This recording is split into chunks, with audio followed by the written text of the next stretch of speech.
Hey, look out. It's Faith Talk Live. I'm Rick Probst. And I'm Dan Ratcliffe. Hey, the guy you see there, if you're watching Facebook or YouTube, he's cooler than Dan and I put together. Yes, he is.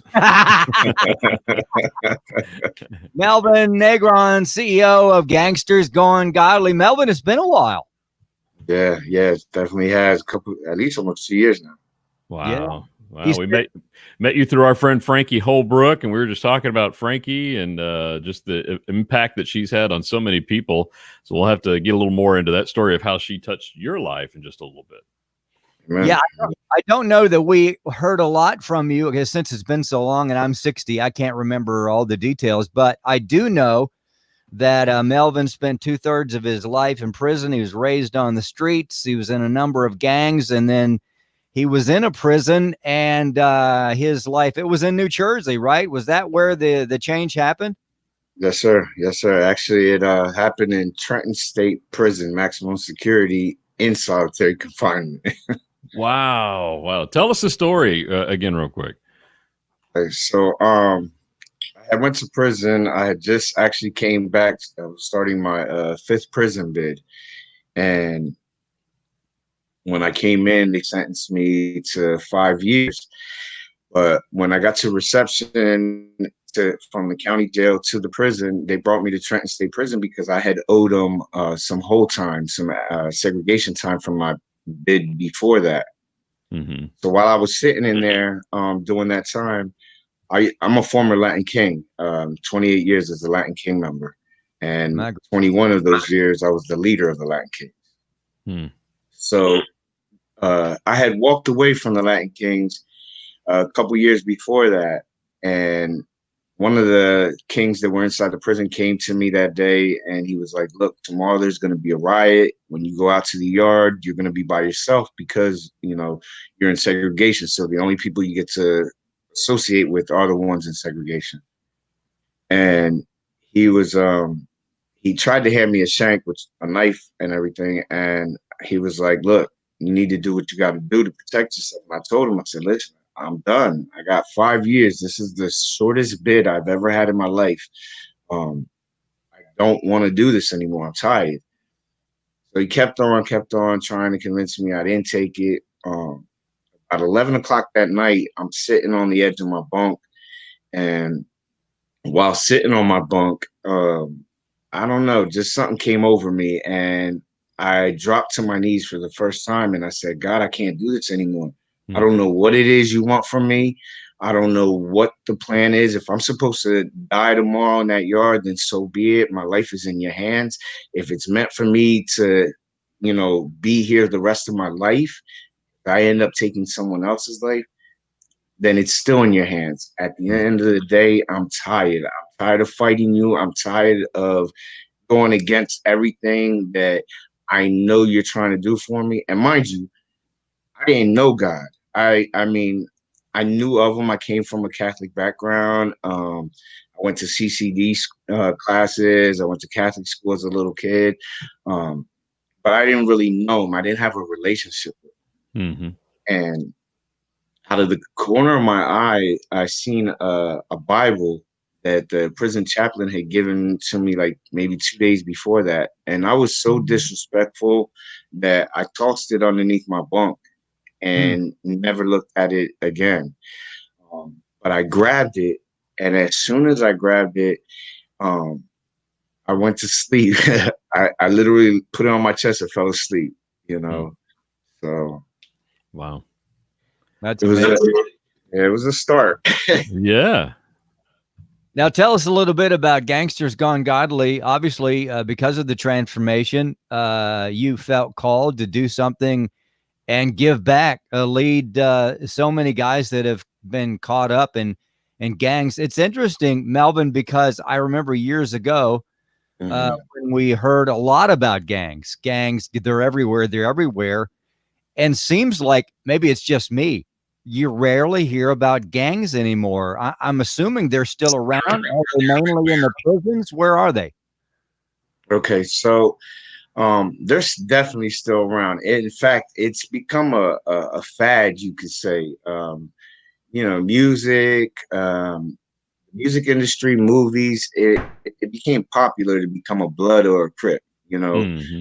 um, the other gangs, you know, that aren't so, I guess you could say they're not a part of the fad, or like MS-13s, Latin Right. Kings, Nietas, things like that. They're still around. You know, it's a shame. Like I said, I was a Latin King for 28 years of my life. I started the Latin Kings. I joined them when I was 14 years old. They're the second largest gang in the world. Hmm. You're not even talking a nation, and maybe not the most violent, but they're the most strategic, Mm. because they try, you know, and I can speak on it. Like I just didn't walk away. I took what was called walking the Golden Gate. So basically, I have permission to walk away with the 5 broken ribs, a collapsed lung. Oh No, gosh. Wow. yeah, but they went. They tend, like in certain areas of the world, you know, they try to enforce Christianity, like in Ecuador. You know, the Latin Kings down there, you know, are men of God. They, you know, are trying to do things for the community, but they're still a gang. At the end Hmm. of the day, they still they rule by an iron fist, basically. Like, um, here in the United States, I mean, they're there. They're just more low key. They're mainly in the prison. There's definitely a lot on the streets. Thousands of them still on the streets. They just don't. They're not as well organized Mm. anymore. You know? But yeah. So you know, like I said, I came in at 14, and at 18, I got crowned as a full-fledged king under King Blaze out of the Bronx, New York. He actually is. He was second. May he rest in peace. Now he was second in command to the New York chapter of the Latin Kings, well, the East Coast chapter of the Latin Kings. He seen something in me that at an early age that he felt like I would be able to go ahead and be a leader, you Mm. know. So he basically, I don't know, molded me into what he wanted to do, you know. Um, but uh, long story short, became a first crown within a couple more years after that, which basically I led the Latin Kings in New Jersey, New York, Pennsylvania, Ohio, and in Connecticut. Mm. So those were chapters that I ran. And we're talking tens of thousands of soldiers that were at my beck and call, you Mm. know. So it's not like I came from, you know, oh, just kid that wanted to be. I literally tried to be street mafia godfather. You know, Hmm. that was my life. That was what I wanted. And the fact that I had so many people at an early age in my life listening to me, basically doing whatever I said to do, it, you know, that just got to my head. Mm. Yeah. Um, Now, you know, I walked away in 2008. My baby brother, his name was Kevin. He had passed away from the disease of addiction. Hmm. And when he passed away, he left 4 kids behind. Now, I had already been feeling some type of conviction.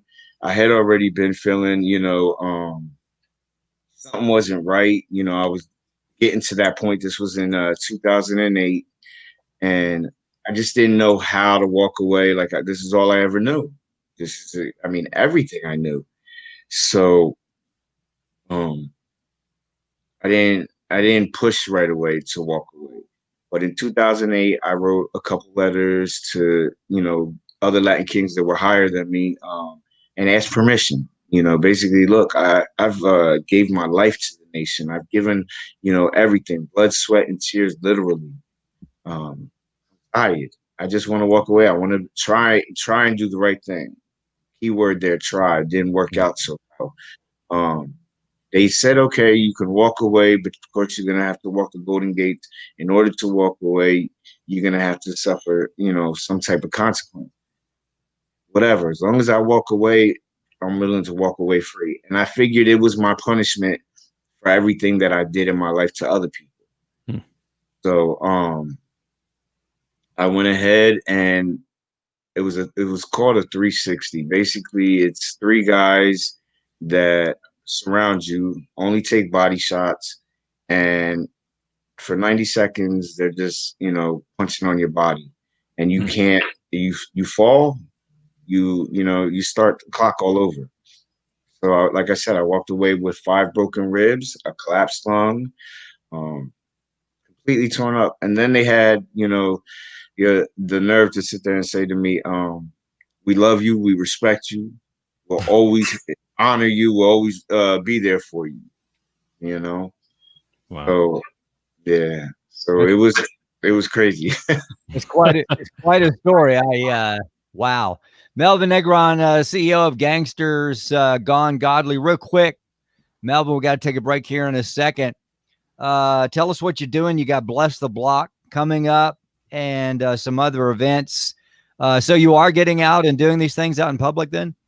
Yeah, actually, Bless the Block was the very first event I ever did. I was a part of, and that's how Frankie and everything became part of my, I guess you could say, my extended team.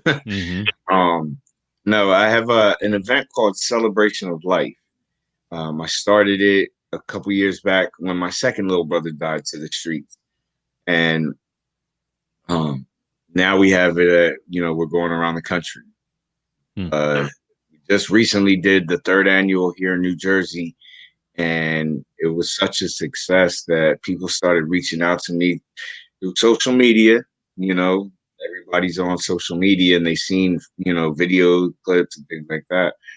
People have been just reaching out and asking me to come. So I collaborated with some people, and we decided to take it on the road. So for the next few months, we'll be hitting cities around the country.